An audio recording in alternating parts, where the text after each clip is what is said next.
What's going on, Daddies? Guys, episode 3 of season 7 of The Walking Dead. We're already 3 weeks into season 7. Remember when we were just super hyped about finding out who Negan killed, and then we found out who Negan killed and couldn't stop crying about it? And now we're already 3 weeks in. We're 2 weeks past that death. We saw no Rick, no Maggie, definitely no Glenn and Abraham. No Hilltop, no Jesus, no Gregory. We didn't see a lot of people. We only saw Negan, Dwight, and Daryl tonight in the cell as Negan and Dwight tried to break down Daryl. They treated him like a dog. They trained him like Pavlov with music, trying to train him, saying, this is when to expect your food. And then they didn't feed him, and he went nuts and started kicking on the door. He was totally naked. All the fangirls went wild. But really, I think the star of the show tonight was Austin Emilio's Dwight. And we're going to get to your questions in just a minute. I'm going to answer all your questions. That's my favorite part of the show. So start firing up the keyboard in the comment section below. Leave me your questions. We'll talk spoilers. I got some good insider info to preview the next few weeks worth of episodes. Whatever you want to know, I'm an open book. Let me know. But I think Dwight, what I want to talk about most is the fact that Dwight was the star of the show tonight. Austin Emilio did such an amazing job portraying this character. If you've read the comics, you have obviously a bit of an inside track to understand why he's struggling so much. He's not actually a bad guy, and that was proven because when those zombies fell on top of him, when they fell off the bridge, you were rooting for him to survive. Don't lie. You were like, yeah, he killed Denise. Okay, sure, he's torturing Daryl, but for some reason I still want him to survive. That's because he's doing a great job showing this character has both internal and external conflicts going on. He had to hand over his wife to Negan. Like, that is the worst thing ever. It doesn't get any worse than that. He's still struggling with that, and Negan chooses to rub it in his face time and time again. It's really a terrible situation for Dwight, but he's doing it to survive. He's doing it because he thinks it's what's best for Sherry, his wife, Christina Evangelista, who is on Talking Dead.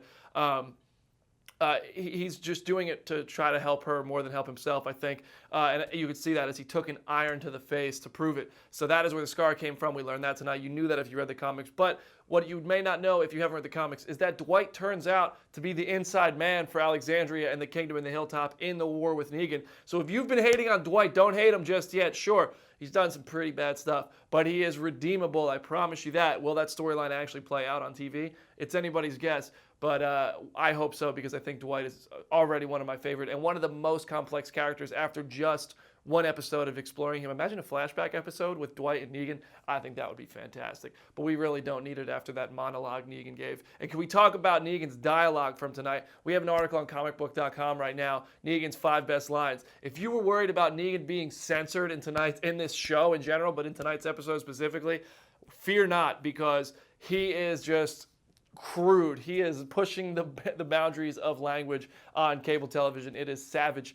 That line about a happy hour at the buffet. Yeah, I'm not going to repeat it here, but you can go read it and watch it on the show, or read about the top 5 lines in Comic Book right now. I totally suggest it because I think Negan's dialogue is defining him just like it did in the comics after those 2 brutal kills. But it's going to be next week when we see Rick's group again. It's going to be next week when Negan heads to Alexandria. It's going to be a couple weeks, I think, until any more characters go. My predictions for deaths this season: Sasha, Spencer, and Heath. It's going to be episode 6 when we see the return of Tara and Heath. It's going to be a little while. We'll talk about that if you want. Let me know in the comment sections. But I have a little video I want to roll out for you guys.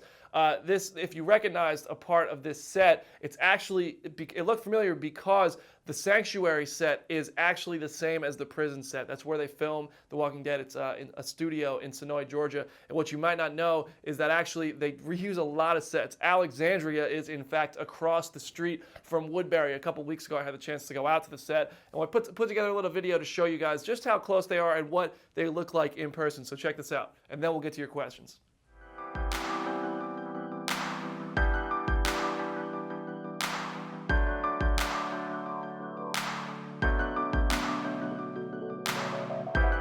So we just had lunch at Nick and Norman's, owned by Greg Nicotero, Norman Reedus, and a couple other people involved with the show.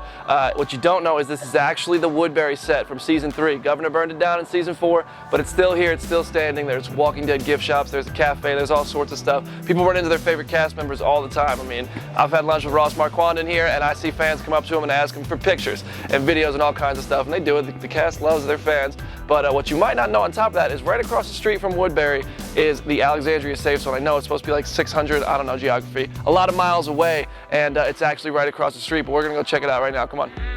We're down here at the very edge of Woodbury, right on the border of Alexandria. They got a signing going on. They got some stuntmen, some of the smaller part characters from The Walking Dead and other zombie series are in there doing signings for fans.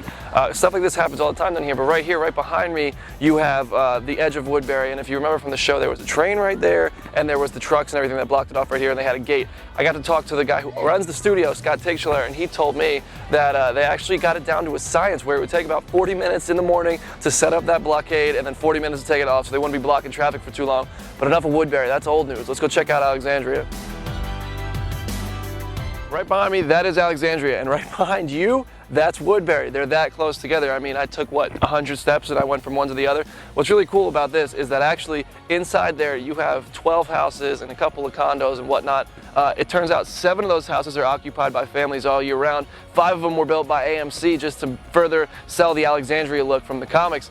They built the church, they built a few other things inside, and they shut it down. They have 2 gates for the people who live there to come in and out of, and they get emails like, hey, we're using this side, come in that side. It's really cool actually, but that's enough from Alexandria. We can't get too close today.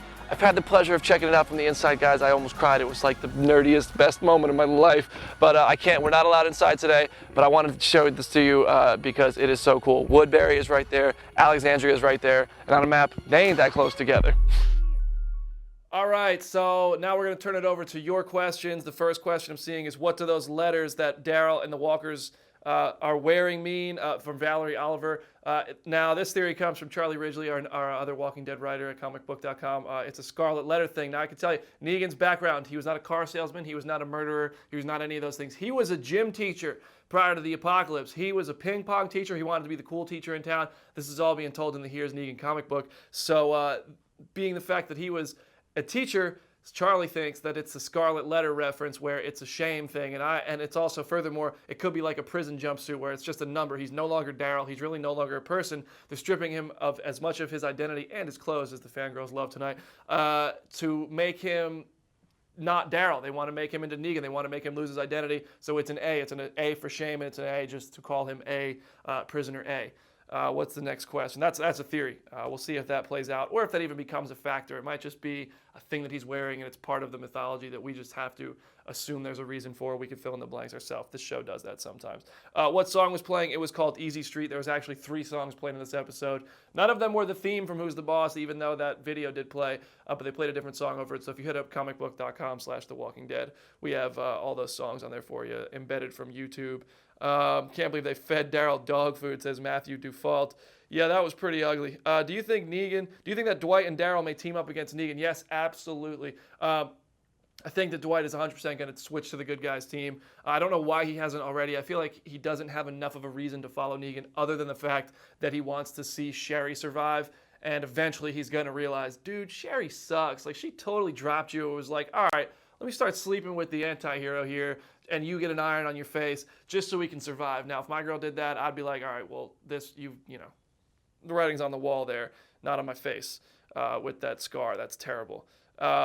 What else we got? Do you think Daryl will kill Dwight? No, I don't think so. I can honestly see Daryl dying before Dwight. I think Dwight becomes a more prominent character. Now, that said, I don't think they'll ever actually kill Daryl on this show. That would be tough. Maybe before the show ends, but probably not anytime soon. Who am I? Hi, I'm Brandon, our Walking Dead guy from Comicbook.com. And let's get one more question here. Why were they playing the songs while Daryl was in the room? I think that was a way of kind of training him, because if you notice, they would play the song, feed him, play the song, feed him, play the song, feed him, and then one time they played the song, he went nuts. He started banging on the door. He started trying to find a way out. It was like the Pavlov's dogs thing when they start salivating when they hear the bell because they're getting fed. That's kind of what that was like, and it's a really twisted method of torture and training and breaking this character down. Yeah, so that's what I think about that. If you guys have any more questions, I would love to answer them. Hit me up on Twitter at Brandon Davis BD. We do this every Sunday night. We usually have a guest with us. Unfortunately, tonight it's just me, but next week we're hoping to have a cast member with us via Skype. It'll be very exciting. So make sure you hit that share button so we get those view counts nice and high, and we could say, hey, you should join our show because everybody loves it and because we appreciate that. But yeah, hit me up on Twitter, guys, at Brandon Davis BD. Make sure you're following Comic Book at Comic Book and at Comic Book Now on Instagram, and at News of the Dead. That is an exclusive The Walking Dead Twitter account, which has all of our stories from Comicbook.com/The Walking Dead. Until next week, guys, just survive somehow.